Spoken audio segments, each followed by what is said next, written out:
Hola, ¿qué tal amigos de Talita Kumi? Me alegra volver a saludarlos. Marcos 9:49. Porque todos serán salados con fuego, y todo sacrificio será salado con sal. Ayer estaba leyendo la palabra y me topé con este versículo y pareciera que fuera la primera vez que lo leía porque me quedé pensando unos minutos. Más bien me quedé reflexionando en ello todo el día. O sea, ¿cómo es que algo se sala con fuego, no? ¿O por qué los sacrificios se salan con sal? ¿A todo sacrificio? ¿A qué tipo de sacrificio se refiere? ¿Y qué tiene que ver la sal con el fuego? ¿Y por qué está este pasaje, este versículo justo en este pasaje? Y pues resulta que tiene mucho que ver. Dios sabe exactamente por qué se escribió en esa porción de la palabra. Y el Espíritu Santo no tardó mucho en abrir mis ojos para ver con claridad este pasaje. Como dijimos, este versículo está en el pasaje que lleva como título Ocasiones de caer. Vamos a leerlo completo. Está en Marcos capítulo 9 del versículo 42 al 50. Y dice así: Cualquiera que haga tropezar a uno de estos pequeñitos que cree en mí, mejor le fuera si se le atase una piedra de molino al cuello y se le arrojase en el mar. Si tu mano te fuere ocasión de caer, córtala. Mejor te es entrar en la vida manco que teniendo dos manos ir al infierno, al fuego que no puede ser apagado, donde el gusano de ellos no muere y el fuego nunca se apaga. Y si tu pie fuera ocasión de caer, córtalo. Mejor te es entrar a la vida cojo que teniendo dos pies ser echado en el infierno, al fuego que no puede ser apagado, donde el gusano de ellos no muere y el fuego nunca se apaga. Y si tu ojo te fuere ocasión de caer, sácalo. Mejor es entrar en el reino de Dios con un ojo que teniendo dos ojos ser echado al infierno, donde el gusano de ellos no muere y el fuego nunca se apaga. Porque todos serán salados con fuego, y todo sacrificio será salado con sal. Buena es la sal, mas si la sal se hace insípida, ¿con qué la sazonaréis? Tened sal en vosotros mismos y tened paz los unos con los otros. En el versículo 42 le está hablando a aquellos que muchas veces pues no tienen cuidado con los pequeñitos. ¿Quiénes son los pequeñitos? Pues son los débiles en la fe. Entonces en este versículo le está hablando a lo que yo le diría los negligentes. Cristianos o que se hacen llamar cristianos o hijos de Dios, que muchas veces anteponen la religión o agarran a bibliazos a la gente cuando aún todavía no han madurado. Entonces uno viene a ser ocasión de caer para aquellos a los que son débiles en la fe. Luego en el versículo 43 habla con referencia a las manos, ¿no? Le habla a aquellos que hacen cosas indebidas delante de Dios, que no son congruentes entre lo que hacen y lo que dicen vivir. Luego en el versículo 45 le habla a aquellos al pie, ¿no? Le habla a aquellos que andan con un pie adentro, con un pie afuera, entre azul y medias noches, a medias tintas, tibios, como que sí y como que no. Otra vez hay una falta de congruencia entre lo que decimos y somos. Luego en el versículo 47 se refiere al ojo. Le habla a aquellos que ven cosas que no deben ver. Hay que recordar lo que dice Mateo de 6 del 22 al 23. Dice: la lámpara del cuerpo es el ojo, así que si tu ojo es bueno, todo tu cuerpo estará lleno de luz. Pero si tu ojo es maligno, todo tu cuerpo estará en tinieblas. Así que si la luz que hay en ti es tinieblas, ¿cuánto no serán las mismas tinieblas? Quiere decir que nuestra vida, nuestro cuerpo, tiene luz o tinieblas, basado en lo que vemos. Entonces, si lo que vemos es bueno, estaremos llenos de luz. si lo que vemos es algo que no agrada a Dios, probablemente estamos llenos de tinieblas. Ahora, si se dieron cuenta, después de cada uno de estos versículos, en el versículo 44, 46 y 48, en todos los casos les advierte que si está alguno de nosotros en estas condiciones, en alguna de estas condiciones, pues nos vamos a ir directito al infierno. Ese infierno donde el gusano no muere y el fuego nunca se apaga.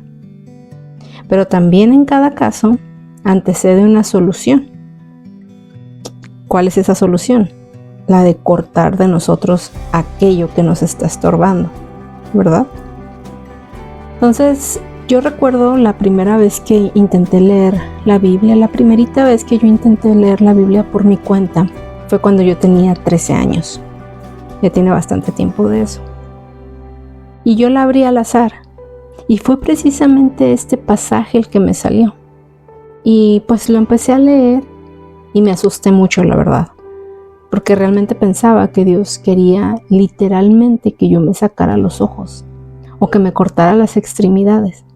O sea, en realidad era como que había una revelación en mí de que debía de cortarlo, que había que sacarlo. O sea, sí había una cierta convicción, pero ese día recuerdo que yo cerré la Biblia y dije, no.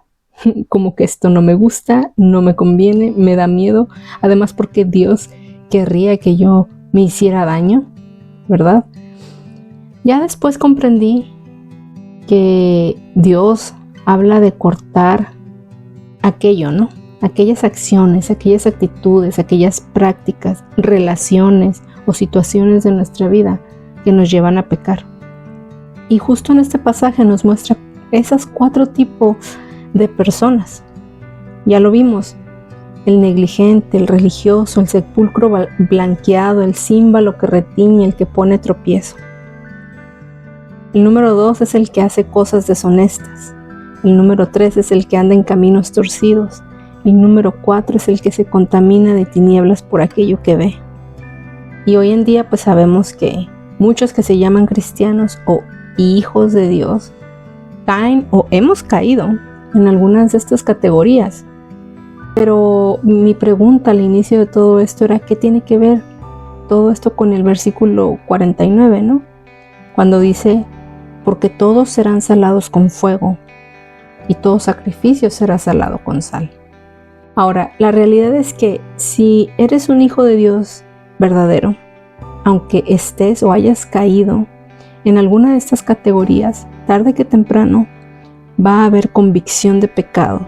Vas a ser confrontado para cortar de ti aquellas acciones, actitudes, prácticas, relaciones o situaciones de la vida, de tu vida, de mi vida, que nos llevan a pecar. Si eres un hijo de Dios verdadero, tarde que temprano nos va a venir esta convicción y esta confrontación. Porque mientras esto no pase, nuestras ofrendas y sacrificios delante de Dios simplemente pues no van a ser aceptas. Hay que recordar en Levítico 2:13, cuando Dios instituyó, ¿no?, las ofrendas con los animales, había una ley que era, y dice así: y sazonarás con sal toda ofrenda que presentes, y no harás que falte jamás de tu ofrenda la sal del pacto de tu Dios. En toda ofrenda tuya ofrecerás sal. Ahora sabemos que ahora en el nuevo pacto, nosotros, los hijos de Dios, somos ese sacrificio vivo, ¿sí? Romanos 12:1 lo dice y dice: así que, hermanos, os ruego por las misericordias de Dios que presentéis vuestros cuerpos en sacrificio vivo, santo, agradable a Dios, que es vuestro culto racional. O sea, antes las ofrendas de animales pues eran saladas, no podía faltar la sal. Y hoy en día no es diferente, ya no son animales, ahora somos nosotros un sacrificio vivo, pero en ninguno de los dos casos puede faltar la sal. Entonces en el versículo 49, cuando dice: porque todos serán salados con fuego y todo sacrificio será salado con sal. Quiere decir que seremos salados, pero con fuego. Aquí la sal representa consagración y el fuego representa prueba, purificación. O sea, que quiere decir que la consagración y la purificación vendrá por medio del fuego, vendrá por medio de la prueba.